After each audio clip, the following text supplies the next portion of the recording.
Welcome into the last week of the LCS Academy, powered by Verizon. We're into the final week of the regular season here. Before we get into Proving Grounds, I'm Mazel. I'm joined by Joshi, and I'm with Desirex, and we are in for a treat today to kick off week number 7.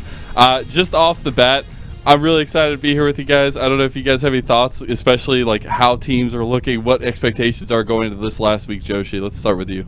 I mean, we're in the last week, Lennon. This is when we need to start looking at how these teams are going to be doing come Proving Grounds, because the trajectory that they're on now could really mean a lot for some of the futures of our players. Indeed. It's going to mean a hell of a lot. You know what even means more to me? I know it's a certain someone's birthday. That means a lot, so these games better be banger. They better be bangers. I put the bow tie on It's and everything. Mazel's Come if on, it's we better not see.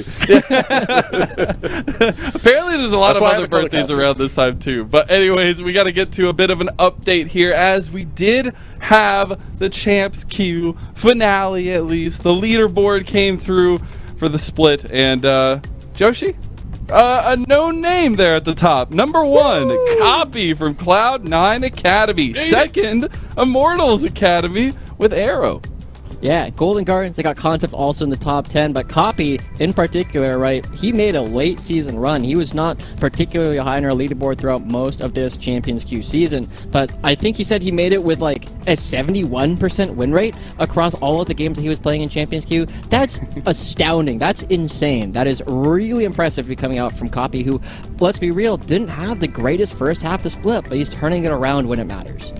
Yeah, he really is. I don't know, do you have any other catch outs there? I mean, I know we had a Concept down there in 9. I love seeing the amateur representation. You had Sword at 8 there at Desirex. Yeah, excited to see the amateur representation, because we're only a week away from Proving Grounds, so seeing the amateur players fight their way up onto that Champions Q leaderboard, always nice.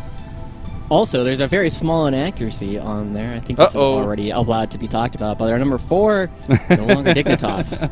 It is no longer. I bet when the season ended, though, I believe he's still, so maybe, yeah, I guess that was why. But love seeing some representation at the top, especially Copy, who has been so integral to the team, but as well as just has been having a glow up in terms of his season so far and a lot of the things he's been able to accomplish. But we also have an update with Desirex. We're not in the news report section of it this time in the NA Talent update, but we do have our PGCQ standings and results, at least, and some bangers here, Desirex, some absolute bangers, and some major upsets on top of that. I mean, everyone was watching the AoE EGP game. That was expected to be a banger. 100 Thieves going the way everyone was really expecting to go with their trajectory so far, but those bottom 2 games, Fear losing out to Taco Gaming. I want to put out a little thing here that a lot of the analysts said Fear would 2-0 Taco Gaming in under 60 minutes, and here's Taco Gaming being victorious here. Same thing with Ginger Turmeric, who are just a bundle of chaos going against the most lawful of teams in Maryville University,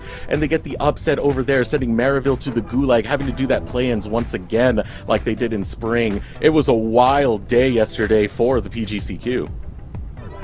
Yeah, I just think that the Taco Tuesday buff is just too strong. No, but it's really nice to see some of the representation, especially from AoE Esports, getting 2 of their teams through and not having to play through that plan. So that's actually incredible. Love seeing the updates. Thank you. Do you have any thoughts, Joshi, on some amateur teams as we're looking at them? Do you have any thoughts? I mean, we got a lot more of these players coming through, right? I definitely think it's a spot where we have had some really strong amateur teams in the past, right? Norg immediately comes to mind, but a lot of their players have since had opportunities to play in Academy. Some of them even have opportunities right now as we continue to see and to play for TSM. Now, the star pupil that we have in the amateur academy class, whatever you want to call it, is 100 Thieves next, and hopefully they can really showcase what the amateur scene can do come the rest of Proving Grounds. Especially with a bit of disappointment from last split. That's why I'm really excited to see a little bit of come up in the summer split here. But we foreshadowed to not being on NA Talent Update, but we did get a new NA Talent Update for the week, so let's see what Cubby had in store for us this week.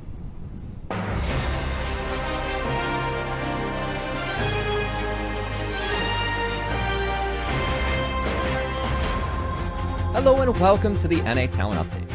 I'm your host Cubby, here to catch you up on all things developmental League of Legends. First off, I want to introduce Grapes as he walks us through some of his top players to watch in amateur as we move closer to Proving Grounds. Today's a big day. The 10 amateur rosters qualified for Proving Grounds have finally been locked in. I keep getting these questions. Big G, who are you picking in this year's draft? Who are the sleepers? Who's going to put up the big points against the Heart of Academy? Up in the top lane, it's got to be Sniper from 100 Thieves next from me. I mean, this is kind of the obvious choice. Jungle pick might be a bit of a sleeper. I got City Witty coming out from Taco Gaming. Plays super aggressive on the Kindred, has a great supporting cast in Shochi and Rovex to help him shine even more. Easy pickup for me. In the mid lane, no doubt, I got APA out of Maryville. Broke his own record for the most kills in a Proving Grounds game with 19 and leads all players with over 1,000 damage per minute here in the group stage. I mean, let me know how all your fantasy drafts go. We'll send it back over to the talent update. Thanks, Grapes. Make sure to give Grapes a follow on Twitter at SpeedyGrapes. Makes a lot of great content within the amateur space, and we'll see more of him during Proving Grounds. Now, for Academy content, we've got Kangas with the biggest lift of the week. This week's biggest lift award goes to Evil Genius is 30. Up with Feral. Dragon's Ascent. Vital, I think he knows. There's no way that he gets out even with Flash, so he's just dancing around at Surdy. Man, just running him down. What, a TP? Fast boy. Okay! Love this. Draconic Ascent! For game 2 up against Immortals. Man's played Shyvana top lane with Teleport Ignite. Went like 7-1 and 6. That's a 13 KDA, baby! Good job, Surdy. When Kangas lifts, he carries. Kind of like Darshan did on Jax versus 100 Thieves this past week. Now, after seeing what a lamppost could do, we sent Mazel on a quest to find more weapons. This is a weapon! What is that? With the counter strike, hopping forward will be Shade and Tenacity. Fed to the Wolves up here. Darshan will get kill number 2. Is this a weapon? No. Yet again, that they are going to be stronger later on in the game, but Darshan, that's just Flash, should be okay. Is this a weapon? No. This top side with Shaden, but they don't know that 100 Thieves are the wiser to it. Still too fast. Is this a weapon? Knocked into the air by Is this a weapon? in time as he will fall. This is a weapon. Trying to pill off Cloud. Now this is a weapon! Oh my god, where'd you even find that? Oh my god! A double kill acquired as Cloud9 are looking for the closing moments right here, right. Thanks to everyone that helped with this episode of the Anti-Talent Update, as well as all the previous ones this Academy regular season. We'll be back in Proving Grounds. Until then, may your weeks be filled with positive gaming experiences.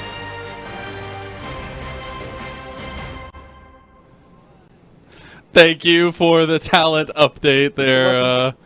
What's that? Are you okay? Is this Are a you weapon? alright there, Is that a Dustin? weapon? Is that a I weapon? can think be a it is a weapon. weapon. It can be a Wow, weapon. he's Oh. throwing stuff at me. Oh. Everything can be a weapon. That paper Look. towel, I did some real damage, alright? Mazel, if you didn't go up picking up random things that may or may not have been weapons, you probably wouldn't have caught yourself before the show. That's all I'm saying. Probably. You know, hey, who knows? Like I said, everything turns out to be a weapon, especially in the presence of me. But Like anyways... Patrick. Yeah, like Patrick. We got to talk a little bit because we do have a re-entrance into the league. We have Soul, who would be moving back down to Academy. Did have his tweet where he was explaining, you know, really happy to have the opportunity to play on the big stage, right? TSM had put out that conversation about, you know, it was a conversation between them two and wanting to have Soul perform at his best and grow in Academy, where he was just kind of springboarded onto the LCS stage when TSM made all those changes. So it's nice to see, you know, his acceptance of the matter, but knowing that I'll be back, baby. I'll be back, Joshi. Yeah, I mean, we know that Soul has been looking quite good so far for a rookie, right? You know, as we temper our expectations. We also know how damaging it can be to a player's career if they jump too quickly up to the LCS. And so I really like the decision coming through from Soul. While I don't think he was looking bad in the LCS, I feel like having more opportunity to be learning from Huni, who has been getting a lot of coaching from, is definitely going to allow this player to grow really quickly. And we can expect that he'll probably have another chance to play there as soon as he can. Yeah, I've had the benefit of being able to watch Soul all the way from UPL in his early amateur days and the growth that he's had. Anime And Girl. yeah, back when he was Anime Girl, the best name. I wish they would have kept it, but overall, what it's shown time and time again out of Seoul is he is someone who is willing to learn, willing to grow, and always wants to put himself in the right environment for that. I trust his judgment on this one, that Academy is the better place for him to grow, and I think he is going to grow and be shining by, I actually have a fun story about the transition from Anime Girl to Soul, though, right? Because when I was interviewing him for the Pro Review fairly recently, and I was asking him, I was like, all right, why did you change your name from Anime Girl to Soul? And originally he said, well, I like the name Anime Girl, even though I don't really watch anime, but I was thinking about it, when I get to the LCS stage and I hear the crowd chanting, do I want them to be saying Anime Girl? And you know what his first transition, the first idea of a different name he was going to go with? Was Soulja Boy. Nah, I don't want that one either. We gotta shorten that one. It's just Soul. Just Soul. No, he missed the opportunity of a lifetime. Oh my god. Oh, we could have had another dating timeline, but Soul's still a pretty good name, right? I still enjoy it. It is pretty good. It's pretty good. Soulja Boy. That's not a lie. I didn't make any of that up. It's gonna sound better than Soulja Boy when it's coming out of the chance of the NALCS. So that'll be really nice. But we've had a nice little catch up. We have a nice little conversation. It's time, guys. It's time. We have the last week of the regular season. Who comes out on top in the Academy regular season? Right now, it's Team Liquid Honda, sole secure of the first place from last week, and now we got to see a lot of movement this week. Yeah, I mean, Team Liquid 3 games ahead of 100 Thieves, and as large of a lead as that feels, it's really not secure, right? Team Liquid have to play both 100 Thieves and Cloud9 this week, right? So it is not as though they are miles ahead. They have to play the teams that they are just a couple of games ahead of. And so while Team Liquid, they feel like they've been looking really good, they also dropped a game to Dignitas last week in a very uncharacteristic fashion. And other than the top of the pack, we got to look at the middle of the pack, because those bottom 4 are going to be playing in the play-ins, and they are pretty close to each other. When you start looking at teams such as FlyQuest and everything below that, it's a race right now. Nothing's really locked in, but there's a lot of tough schedules ahead. Yeah. Technically, 100 Thieves, there is one universe, 14 million, where they might be able to make it through. They have to win every single game, and FlyQuest have to lose every single game. So that universe exists, but I am doubtful as to whether or not we're living in that one. You gotta lead us in the right direction, Dr. Strange. I'll do what I can. You do what he can. I love seeing it at the end, though, especially with the fact that we have a super week to finish it off. It's literally, a possibility of 6 games moving up and down. Man, I don't know. I don't know what to do with you two anymore. There's so many possibilities, but we got to speak of those possibilities, because I was talking about all these games. Well, we have games coming up. We got on the Academy stream here where we're at, twitch.tv/Academy. We got Cloud9 Academy versus CLG Academy kicking it off. Then Team Liquid Honda in that first place position we were just talking about, going against Evil Geniuses Academy, who just came off a 3-1 week last week. And then we have TSM Academy versus Immortals Progressive Academy to round out the day. And then on stream B, which will be twitch.tv/path to LCS with Cubby Kangas and Mad Magical, it'll be Golden Guardians Academy versus 100 Thieves Academy, and Dignitas Academy versus FlyQuest Academy. You guys have any thoughts about those games, especially on the other stream? Do you guys have anything that stands out? I mean, in general, it's the teams that are lower currently in the standings that have more to do and more to change if they actually start picking up games, right? You look at C9 versus CLG. If CLG win, it really pushes Cloud9 down and makes it a lot harder for them to overtake Team Liquid. At the same time, if we look at all the other teams, right, TSM, they're 6 games behind, but if they start taking games off of the other teams, that makes it a lot harder for them to move up as well. So we have a lot of king-making going on, but if things go chalk, if things go as we are currently expecting them to go, it's probably not going to change the standings a whole lot today, so we're looking for upsets. Hey, it's all about the upsets. I'm all ready for it to start off week number 7 here, but we do have a place where you can get any of that information about the potential upsets or any of the craziness that could happen this week. It's Path to LCS on Twitter. If you're not already following, please do so. We already have a ton of content and a ton of information on the page, so please go share the love, because it's the only place you'll find a lot of the information for NA Developmental. So please go drop a follow and some likes, if you will. But now we got to get to our first series of the day. It is Cloud9 Academy versus CLG Academy. This one is, by all standards and accounts, should be a banger because both these two teams coming into this one are in very precarious positions. I think Cloud9 has shown a lot of resurgence recently. I think CLG has shown some things that maybe leave some want and some need. But when you're looking at CLG Academy's roster and you're trying to put together what works and what doesn't, I think it's a really interesting conversation, Joshi. Yeah, and we look at CLG overall, right? I think a lot of the people who have been watching Academy thus far have kind of pegged CLG as our solid fourth place, right? They aren't necessarily going to be beating our top three teams and Team Liquid, Cloud9, or 100 Thieves, but they shouldn't really be losing to most of the teams below them. And while there's an argument that Dignitas is actually that team, there's definitely still a spot right now for CLG to overtake some of these teams, and that's when we really start looking at their players in a new light. And the players that I really think are looking to step up today are Triple and Kevy.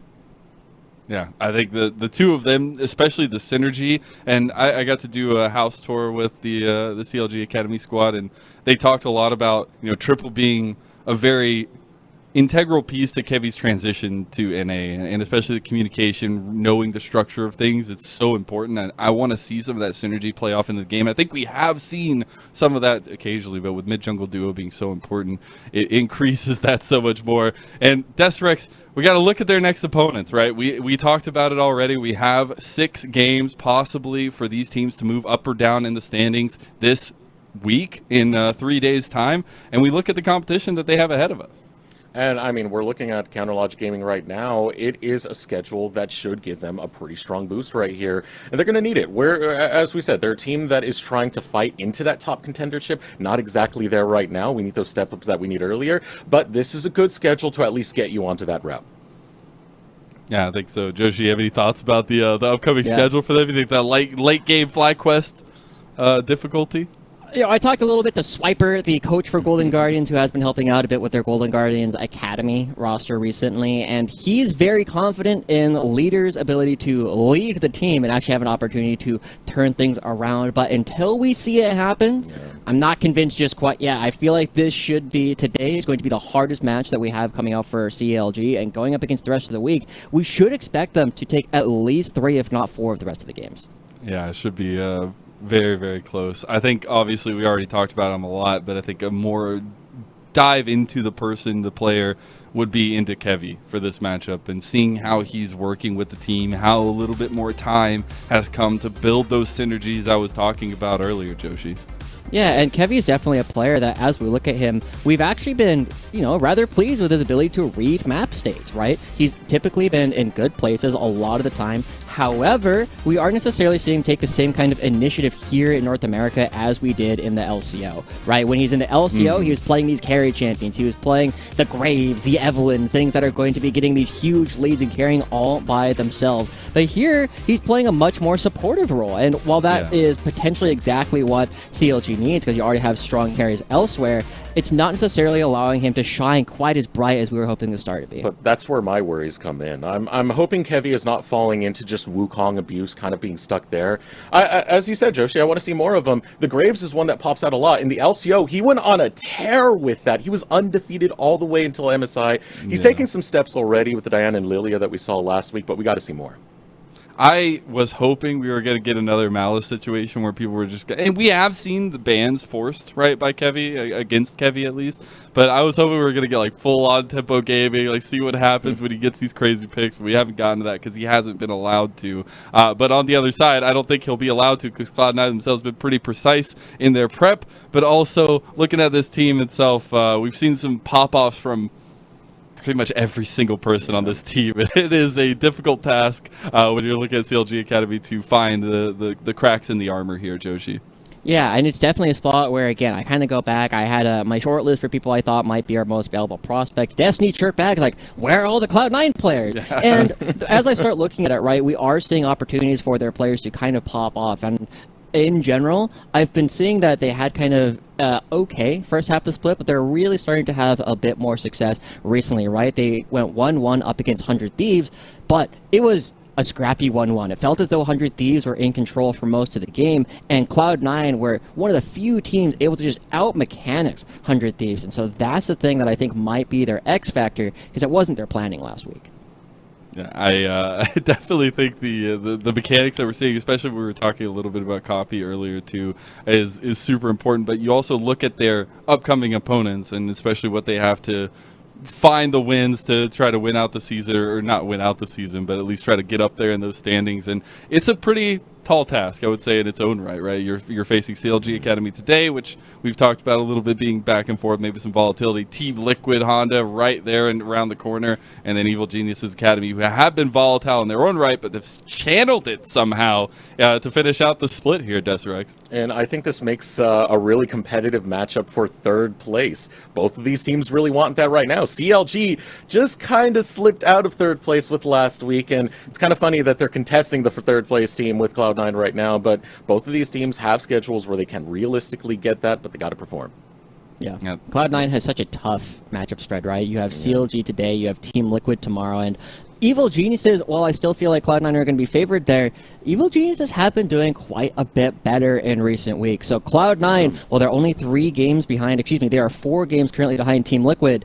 They need to win if they want to get the best seeding they can for Proving Grounds. Yeah, they absolutely do. And a lot of that could come off of, if I could, guys, get a proper salute here, Mr. President of Academy, Darshan, or sometimes, as they say, Narshan, as the guy has been just dominating this top lane, has been really, really crucial in the pressure game that Cloud9 have found, Deserex. Yeah, Narshan has been phenomenal since his return. He's boasting some of the best top lane stats that we've seen here. First in KDA, first in gold difference at 15, first in EXP difference at 15. Did I just label off a bunch of stats? Yeah, but I used the word first a lot, and that's because Darshan is having chart-topping performances, Josh.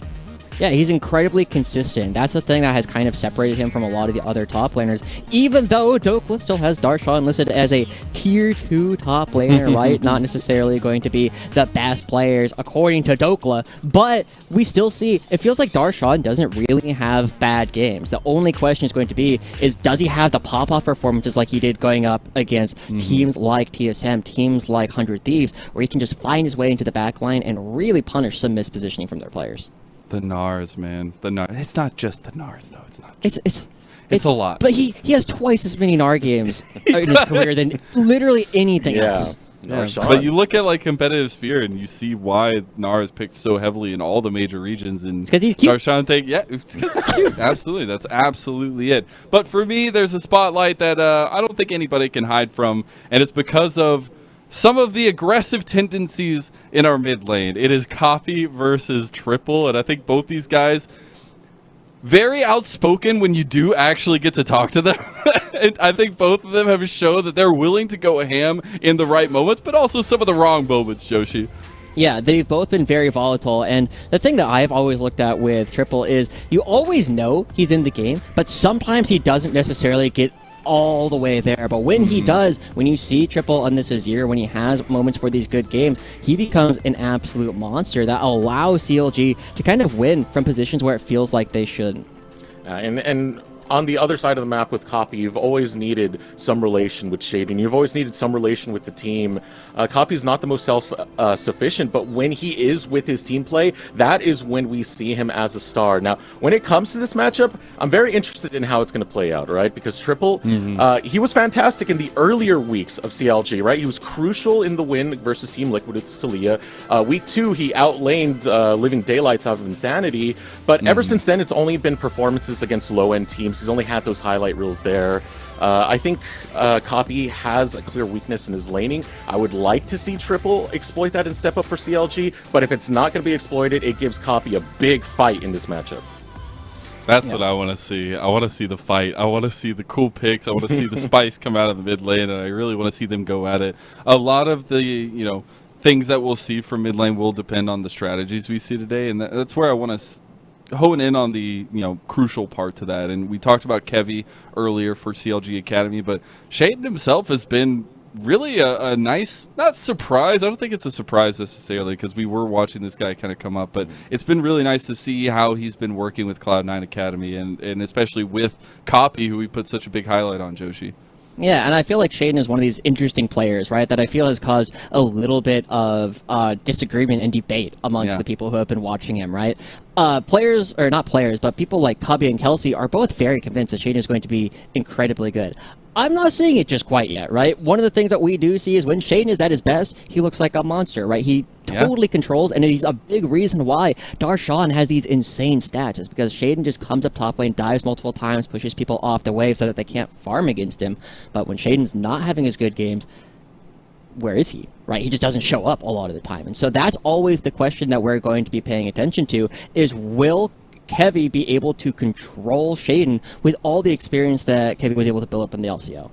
Yeah, it's a very fun secondary little spotlight to that mid lane, hopefully bloody knuckle brawl. But we are ready for champ select for game number 1 to kick off week 7 here in Academy. So Deserex, Yoshi, take it away. All right, thank you, Mazel. First match of the day, CLG Academy versus Cloud9 Academy. Now, Josh, I've been waiting for Mazel to leave because we were the old TLA casters, so we talk about this together. Jenkins versus Darshan. This has been a matchup that's been going on for a very, very long time, since 2019. I've looked up the stats, Josh. Who has won the most in the 18 games they've played against each other? Oh man, it's probably really close. It's probably like a 10-8 one way or the other.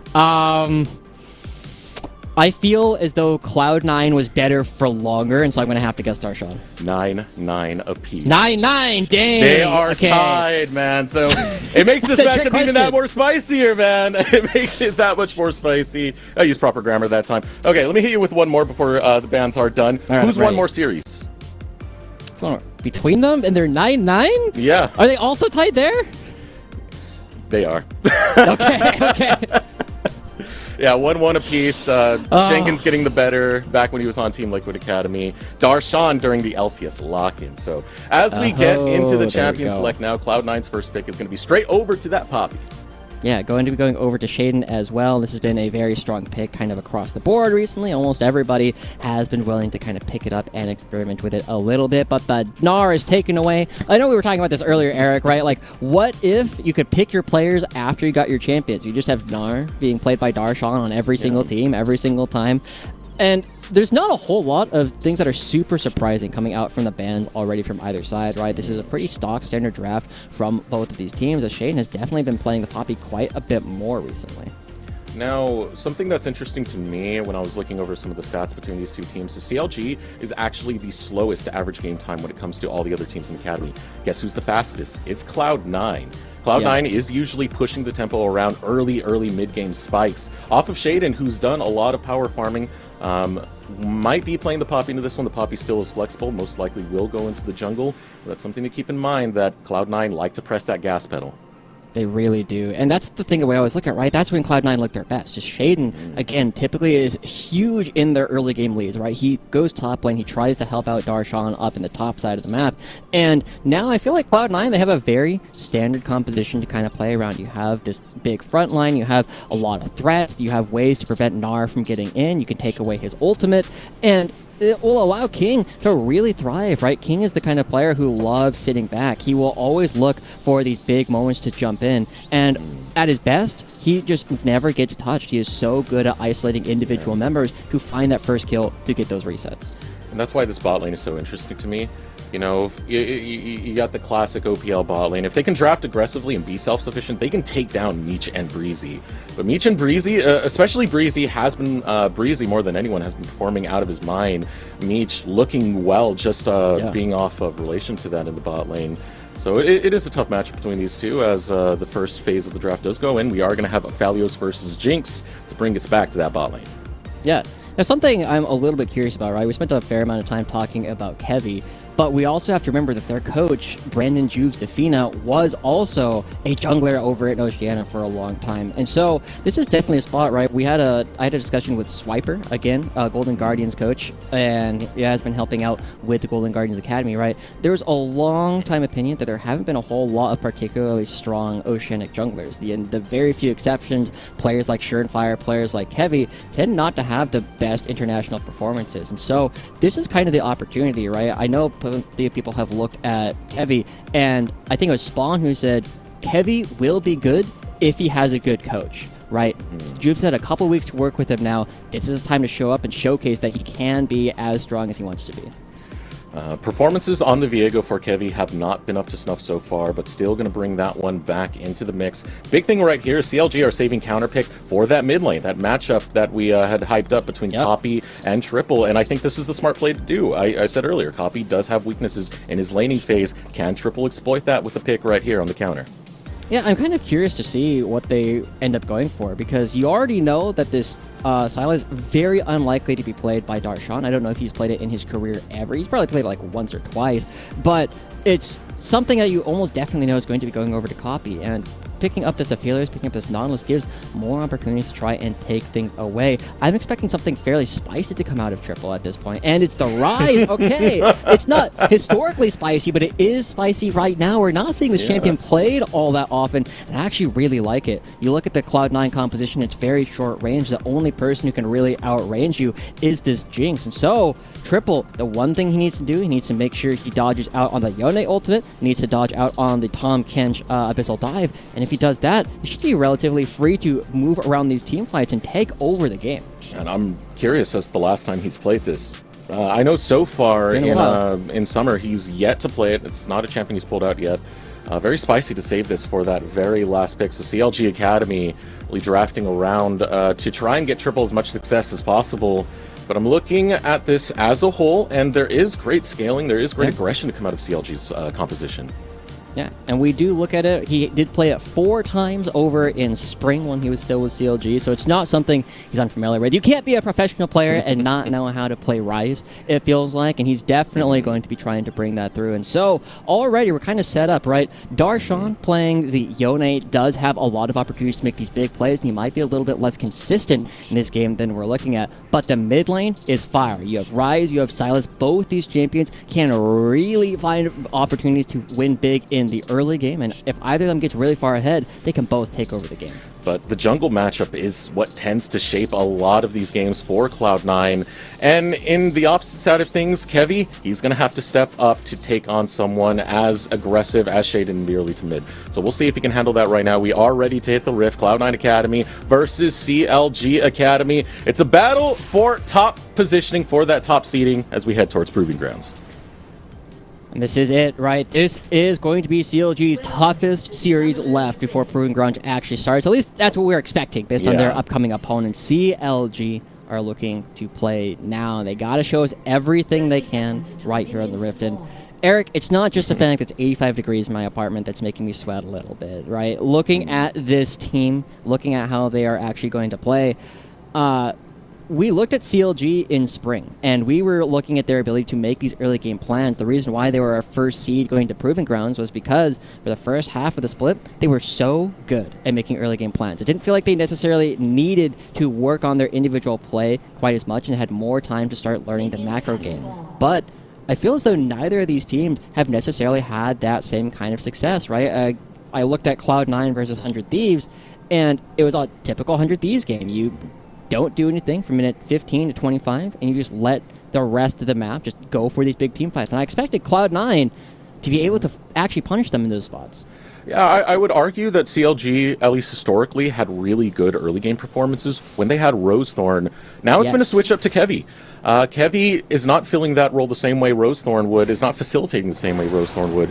I don't think it's the biggest issue. I don't think it's the biggest thing to really get aggro onto Kevy for that one, because Rosethorn had a lot of time with that team. It was his whole squad that he was leaving. We need to see that shape up for this early game for CLG to look as good as they did at the start of the split. And already a little bit of trading going on in the bot.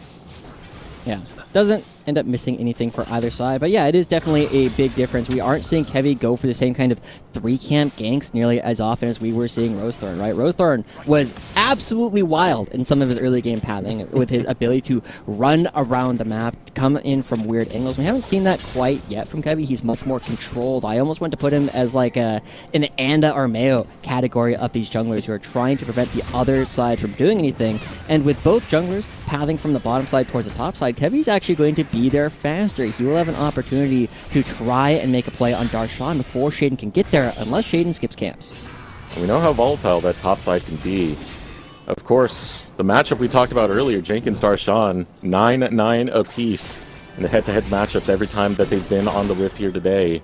So both of them experienced, both of them skilled, and both of them bring a lot to their squads when it comes to that team fight phase.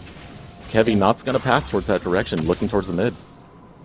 Not yet, but he is going for the 5 camp and will be at the crab relatively early, looking for potential opportunities, not quite spotting out Shaden. But, you know, we talk about the player matchup, but we got to look mid. Oh, Abyssal Dive going to come out. Triple will flash away in time. Kevy still waiting in that river brush. Triple getting safe. Kevy not going to reveal himself, but will be spotted out by the Scuttle Crab. Shaden will bully him away. And that's what happens, right? We didn't even look at it, but King and Destiny, they had more shove. They crashed the wave. It gives Destiny a free opportunity to walk mid, and already getting the flash out of Triple definitely puts things in Poppy's favor, potentially playing the next couple of minutes. But at the same time, Kevy spent a lot of time in that river trying to pick up that Scuttle Crab, wasn't able to go for the counter gank, wasn't able to pick up the crab, and so Shaden, while he didn't necessarily do a whole lot, he is the recipient of a little bit of a lead going over Kevy, and now as he cleans out his own side of the map, he should be relatively happy with his position. He now has a very clear weakness in the CLG lineup. And that does bode very heavily for CLG onto this one. Oh. As already looking for this topside, Kevy trying to find his mark into this game. Not really the most successful in the pathing. Gonna try and make it happen in this topside. But nothing to be found here. Darshan not committing a little bit too much. This is gonna hurt because Kevy waited around in the mid lane river for a while trying to make that gank happen. He's doing it on this topside and still not finding it, Josh. Yeah. Oh. Darshan pushes up. Jenkins, he has to go soon. Making our form, you're gonna lose that stun. Oh, flash comes out so quickly for Darshan. Wow, quick on that trigger. Will not be caught out, will not be taken down in that top lane. All right, good job coming out from Darshan. They got to stop the back as well. This He's hurts fine. Kevy. He's just totally fine. This hurts Kevy so much. This hurts him so much. He's so behind now, and Shaden, seeing that, has pretty much opened up the playbook on how he wants to approach the Rift right now. Yeah, he's definitely ahead in the farm already. He sees that Meech is relatively low and doesn't have a ton of mana. He knows that Kevy should have bottom side camps available for him to try and take. So Shaden, you know, typically, I always look at his first gank, right? His first gank goes well. If his first 5 minutes are good, he tends to have a much better game. And if he doesn't really have anything, if he goes for something and fails, he will oftentimes kind of fall off. But now, he's already here. This is the play that can make or break him. Oh, Breezy will get the pull in. Steadfast Presence, able to deny some, but Destiny getting lower and lower as Breezy has to bail out. Copy jumps right onto him and gets first blood. Cloud9 already exploding in the early game with 2 kills, making it 3 to take down Meech for the double kill. And this is all too good for the King. He'll claim kill number 3. No, Copy claims it. What could you ask for? What more could you ask for, Josh, for Cloud9? You can't ask for a whole lot more than this, right? It's CLG that wants to play. Meech flashes the wall in order to be a part of this play, but there's just not enough damage. Destiny way too tanky. Copy can come down, and from this position, they're out of cooldowns. They can't really do anything. It's Jinx resetting, and so much gold going over to Cloud9. I said Shaden was going to look good if his first play goes well. It doesn't get much better than this. 3 assists already going through. They have so much money, and suddenly this feels like it's going to be all Cloud9 the rest of the game. This is a nasty spike to come out. The gold in the right places for Cloud9. And CLG, the early plays, not working out for them. One of the best early game teams in this game. Off of playing safe has been Cloud9. And they're really good at pushing that momentum as they try and push that to the bottom lane. Shaden with the outright flash. He is just ganking. He's just making plays. He saw that flash over the wall, Meech. He's punishing it. Yeah, you know what's going on, right? Shaden is feeling himself. When that happens, there's not a lot of junglers in Academy that can do anything. Triple caught. Caught out. Taking so much damage from this Sylas. Will be able to return a little bit. Stolen away is going to be the Realm Warp, so Copy has some mobility right here. Breezy coming towards the mid lane to help out his mid laner, but is only going to grab a minion. That is not the Sylas, so no luck in that mid lane. No luck there, and so now I'm kind of looking towards the top side for CLG. It's not great. Unlucky. Gonna miss that one. Megan R ultimate, and Nara gonna time out. Yeah, well, that's not the end, but now they're looking for a play bot. CLG committing, 4-stack, but the response coming out from Cloud9. Steadfast Presence going to delay some of this one, but here comes Copy right onto Kevy, Shade, and chasing down Breezy on top of this one. Cloud9 are off to the races. We were talking about that trajectory. It seems unstoppable with a 7-0 start into this, and they are not done. Finally going to lose one more, biting off a little bit more than they could chew, but King will even it right back up. Oh, bless your heart there. CLG, you try to make something happen, and it just bit you right back off. That's another kill, with 4 kills going over to Cloud9. And as we get the cinematic to come through, like CLG, they feel as though the game is basically already over. You gave over 4 kills right off the bat, and you feel as though you need to make something happen. This felt like their best play, but Copy already had the Realm Warp. He's able to come in time, and while he extends a little bit too far and does give over a shutdown to CLG, you pick up 4 kills. You take that every single time. Cloud9 exceedingly happy with the situation at this point, and it's Cloud9's ability to counter-rotate. That's the second time Copy has come down to the bottom lane and been in the right spot at the right time. 8-1. Currently a kill per minute in this game right now that Cloud9 are popping off on. Shaden so impactful, so effective. Now looking for more as he wants to take that success and bring it over towards his top side. Starting up the Rift Herald. You already have the pressure rotated out from Destiny, so going to be rather safe. Stretching out of lane, Copy. Easy Rift Herald take. Yeah, and in the wise words of Command Tech, FFFF, King gets out. Yep. And jumpers. Yeah. Not getting past that. If this is a scrim, Eric, this game is already remade, right? Like, yep. Yeah. CLG does not feel as though this one would be worth playing out if it was in a practice environment. And oh boy, this triple gets caught. Is he just? Nah, not quite enough damage just quite yet. But shades of what is left to come. And we already looked at a little bit of the sequence of what we were looking at from Cloud9, right? We were asking, were they going to be able to play for the most valuable prospect? Will they be able to catch up to Team Liquid? 2 plays going over in their favor is already something that we can look at. And I feel like we should already, at this point, kind of start asking, how do you think CLG are going to be adjusting to the next game? It really hurts. It's so early, but like when you fall this far back. Yeah, 10 minutes, 4K lead. So damn early to be this far behind, but that is what happens when it comes with Cloud9. Making the most of tempo as they're going to head over towards the top side now and set up a pretty easy dive. Jenkins hops away, so he will be safe right there, burning his flash. Gets the Goomba right onto the minion. Small victories, but that tower, not going to be long for this world. CLG going to play for Drake. Yeah. They should be able to pick that up, and props to Jenkins for actually getting out of that play, right? There was a lot of things he needed to be wary of, but at the same time, we were looking at this top lane as maybe the one place where CLG can try and fight back. This Gnar matchup into Yone is definitely one that I like. It gets a lot better, especially once you have the Trinity Force, but he is a long way away. That is 4 plates being given over to Shaden and Darshan, and the one place where CLG had some counterplay, now has no flash, now just lost 4 plates. That's effectively a kill going over to both Shaden and Darshan. I don't think Jenkins can do it either, right? They have to go absolutely sicko mode if they want to play. Yeah, it's going to come down to, well, we're just going to try and outskill him. Oh, come on. You can't do the disrespect on that level. That is just getting ridiculous now because it's all the small plays and the big plays working out for Cloud9, and CLG just can't seem to catch a breath. Yeah. I feel for Cloud9, the only thing they can lose to right now is if they get too hype, right? If they decide, yeah, we're just going to go for things and see if they work. And I know there are some teams, right? 100 Thieves is definitely the team that comes to mind. That's just like, yeah, I don't, you know, it's Academy regular season. We're going to Proving Grounds anyway. That's when all the scouts are going to be watching.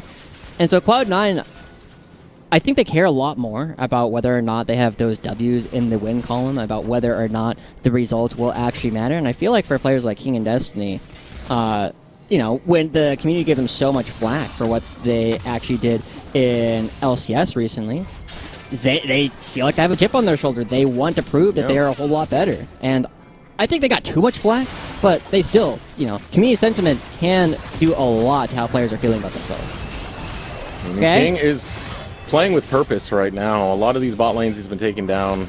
A lot of the performances Cloud9 have been putting out have been phenomenal thus far. Cloud9 looking good in this matchup against CLG right here in the now. 12 minutes into this one, CLG are still trying to find a play. They're still trying to find a play that they can make proactively and get themselves back into this one. The biggest issue right now I'm looking is just the jungle matchup. Kevy is really, really far behind. You look at the CS, sure, okay, yeah, it's the same, but take in mind what Shaden's been doing on this map. He's been incredibly active, and Kevy has just been biding a lot of time trying to set up ganks that are just not coming to fruition. Exactly right. Kevy spent like 15 seconds or so trying to get the topside scuttle crab. It didn't work out. He spent another 15, 30 seconds up in the top lane trying to find that play. And even though the CS is even, the assists mean that there's 700 gold. About, you know, about a quarter, about a third of an item already in favor of Shaden. And as this turret goes so low up in the top lane, I mean, if that goes down before all the plates have disappeared, before we hit the 14-minute mark, just like Cloud9 are going to be so... I think at the bottom one? Okay, they're already at 9 plates off those 2 turrets. There's another one that's 10 plates before the plates fall. Okay, I'm just thinking about that Team Liquid game where Team Liquid had the fastest closeout in Academy. I only have like 5 minutes left. Make it happen, Cloud9, as CLG are going to set up for this top lane play. But look at the ultimate come out from Darshan. Teleport going to be followed up by Cloud9. And here's the counterplay. Breezy now coming from the sidelines, looking for the hook. Will not land it onto Shaden. And CLG cannot get on the map. They can't find a successful play.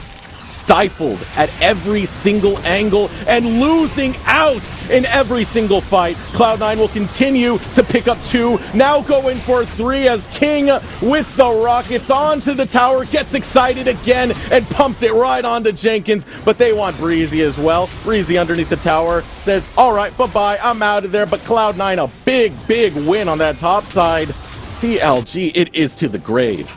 And, let's also not forget that there is a play across the map as well. We see Darshan teleporting down. They're not giving up anything at all. But I don't know if you guys were watching the T1 game last night, but I'm getting shades of that play, right? Where you saw Owner moving in and out of the fight as is Poppy. Cloud9 doing a similar thing here, barely getting out with almost no HP, but this is a tougher escape.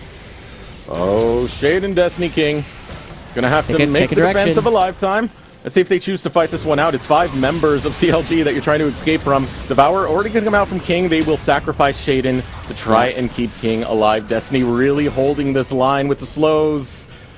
Nope. No Are they going to do it? Yes! They're getting back to the safety of Darshan, the safety of Copy, and now the re-engage has been called for Cloud9 as Darshan hops in and King claims 1. It's going to be a complete cleanup. CLG tried their damnedest, but Cloud9, they control this game.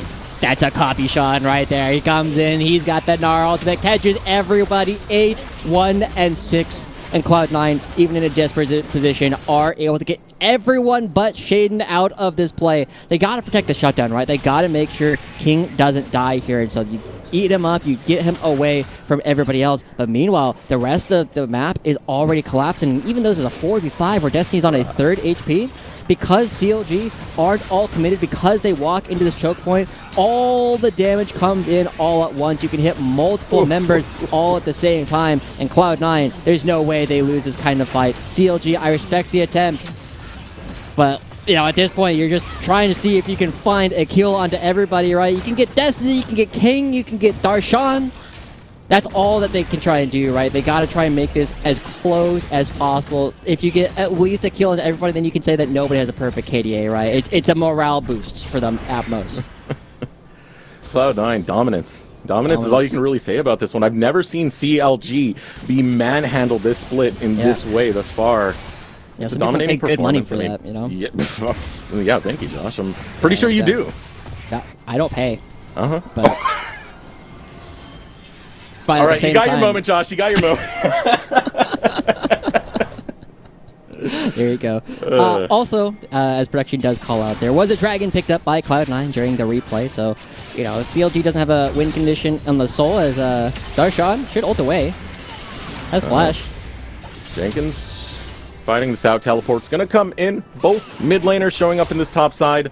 But CLG are responding a little bit faster with Kevy, with Breezy. Now Kevy in the sidelines. Here comes the snare. Everfrost follows through. It's a chain of CC. Now we'll go golden copy. We can't buy time. He will fall down. It's a shutdown getting picked up by CLG. Finally something, but that is really not going to get you much here. Yeah, you know, we have a conversation about like good deaths and bad deaths in League of Legends, right? And the question is always, did I need to die here? Do we get more because I died? And, you know, they're going to get this mid lane turret either way. Depth charge comes out, knock up onto everyone, devour onto King. Ensures that he's going to be A-okay to lay these rockets into CLG, and that's exactly what he'll do. Even dodges out onto Jenkins, goes to the backline. It's a double kill picked up for King, a triple kill. My word, Cloud9 are looking to close out. One of the most dominant games we've seen in Academy, possibly ever, especially against the caliber of team like CLG. It really just feels as though one play went wrong. CLG felt desperate, tried to make another play, that one went wrong. And it's all just been, like, I feel like CLG, if they were remotely close in gold, these plays would be good. But they're not. They are so poor at this point, man. You just can't compete with the amount of gold that is currently sitting on the members of Cloud9. King just sits here and, like, he doesn't even have to move between the auto attacks, right? He's just sitting in place auto attacking. His entire job is just to make sure that I will be that wall for King. My King, please, my liege, stay alive. As Darshan with the solo kill onto Jenkins. At this point, it's just clinical. It's clinical. So, at the very least, CLG did not get speedrun faster than Immortals. Yay! Woohoo! We did it! Who you're saying Cloud9 played the fastest games? On average, the fastest games. Yeah, of teams in Academy. Pretty darn impressive. Now we'll see how cleanly they can actually close this one out. But again, at the end of it, we are still looking about how they will be doing come Proving Grounds. Will they be able to stand up? This puts them only 3 games behind Team Liquid after they pick this one up, and that will allow them to draw ever closer to the opportunity to have the best seed going into Proving Grounds. And as we check back in on our players that we were like really looking at, we're looking at Copy, right? Copy played fantastic with like one exception, right? His death in top lane. We can discount that because he's done everything else so well so far this game, and always being not necessarily like a mechanical god this game, right? He did have a really big ultimate in the previous play. But his ability to move around the map, this is some of the best I've seen from him. This is so gross right now. The Rift Herald's being placed at the same time Baron is spawning. Rift Herald's going to be charging right into this bot lane inhibitor tower. Inhibitor soon to fall right after that. 20 minutes into this one, base is now cracked. CLG with absolutely no answer, and they really can't take one. If they engage, what does Copy do? He's just going to flash right in and mega nart each and every one of you, but they're still going to try it right now. The engage comes out from CLG. It's only going to be a little bit of poke from CLG. They don't want to do the full commit just yet. Mega Gnar is ticking for Jenkins. We'll trigger that now. Yep. Copy. They don't know they're on a ward just quite yet. Now they know. Yeah, okay, but they just back out. Yep. Cloud9, again, what's the word you use? Clinical. Just taking control of everything. And now Darshan, he was the other player we were saying, is going to have a very consistent game. Now he's just casually up 85 CS going up against Jenkins. And he is finally going to be breaking the tie, at least in terms of the games played, right? It was 9-9. Oh, goodbye. Oh.